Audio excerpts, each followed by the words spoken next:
wabarakatuh. Halo Sobat Kita, perkenalkan nama saya Olivia Risma dengan NIM 19231034. Nah, saya berasal dari jurusan Pendidikan IPA Universitas Negeri Padang. Nah, pada kesempatan kali ini saya akan menjelaskan bagaimana sih sistem peredaran darah pada manusia. Nah, sebelum kita masuk bagaimana sih sistem dari peredaran darah manusia tersebut, tentunya kita harus tahu dahulu apa saja organ-organ yang ada pada sistem peredaran pada darah manusia. Nah, agar kita lebih paham dan mudah memahami materi pada sistem peredaran darah pada tubuh manusia, saya sudah menyediakan alat peraga agar kita dapat melihat secara langsung bagaimana sih aliran darah pada tubuh kita. Di sini sudah ada alat peraga, dapat kita lihat. Nah, pada alat peraga ini terdapat organ-organ pada sistem peredaran darah manusia. Mari kita lihat. Oke teman-teman, nah di sini sudah dapat kita lihat ada alat peraga, yaitu alat peraga untuk sistem peredaran darah. Yang mana ini saya buat agar kita lebih paham bagaimana sih aliran darah yang ada di dalam tubuh kita. Nah di sini dapat kita lihat apa saja organ-organ yang berfungsi pada sistem peredaran darah ini. Pertama itu ada jantung, paru-paru, pembuluh darah, dan juga terdapat darah. Nah, di sini kita juga dapat melihat apa-apa saja sih bagian dari jantung ini.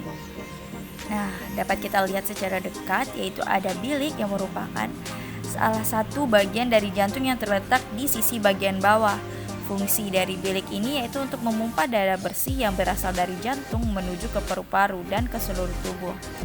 Nah, di sini dapat kita lihat yaitu ada dua bagian pada bilik. Di sini ada bilik kanan dan bilik kiri yang memiliki sedikit perbedaan fungsi, yang mana bilik kanan berfungsi untuk memompa darah ke paru-paru, sedangkan bilik kiri untuk memompa darah menuju ke seluruh tubuh. Selanjutnya juga ada serambi jantung yang juga dikenal dengan istilah atrium, yang mana di sini memiliki fungsi sebagai menerima darah kotor yang dibawa melalui pembuluh darah. Nah, juga terdapat dua serambi, yaitu serambi kanan yang berfungsi untuk menerima darah kotor yang berasal dari seluruh tubuh, sedangkan serambi kiri yang berfungsi untuk menerima sumber darah kotor yang berasal dari paru-paru. Selanjutnya juga terdapat paru-paru yang berfungsi untuk mengikat oksigen dan melepaskan karbon dioksida.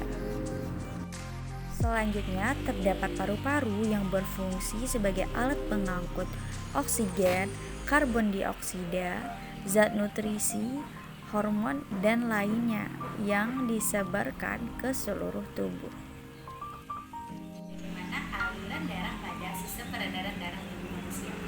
Nah, dapat kita lihat bahwa darah mengalir dari bilik kiri menuju seluruh tubuh, dilanjutkan serambi kanan, lalu bilik kanan ke paru-paru dan berakhir di serambi kiri.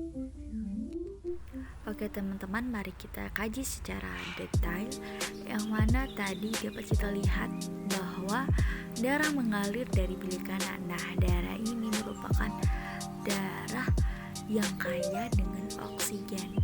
Nah, darah yang kaya dengan oksigen ini nantinya akan diedarkan ke seluruh tubuh. Setelah diedarkan ke seluruh tubuh, maka akan keluar darah yang kaya dengan karbon dioksida. Nah, darah yang kaya dengan karbon dioksida ini nantinya akan masuk ke serambi kiri dan dilanjutkan ke bilik kiri, lalu dibawa ke paru-paru. Nah, ketika di paru-paru nantinya akan ada pelepasan karbon dioksida pada darah dan adanya pengikatan oksigen pada darah. Nah, lalu setelah darah yang kaya dengan oksigen ini nantinya akan kembali masuk ke dalam serambi kanan dan lalu dilanjutkan ke bilik kanan, dan siklus tersebut akan terjadi secara berulang-ulang selama kita masih hidup. Oke teman-teman, sekian materi yang dapat saya sampaikan, semoga bermanfaat, dan jangan lupa like, comment, and subscribe. Bye bye.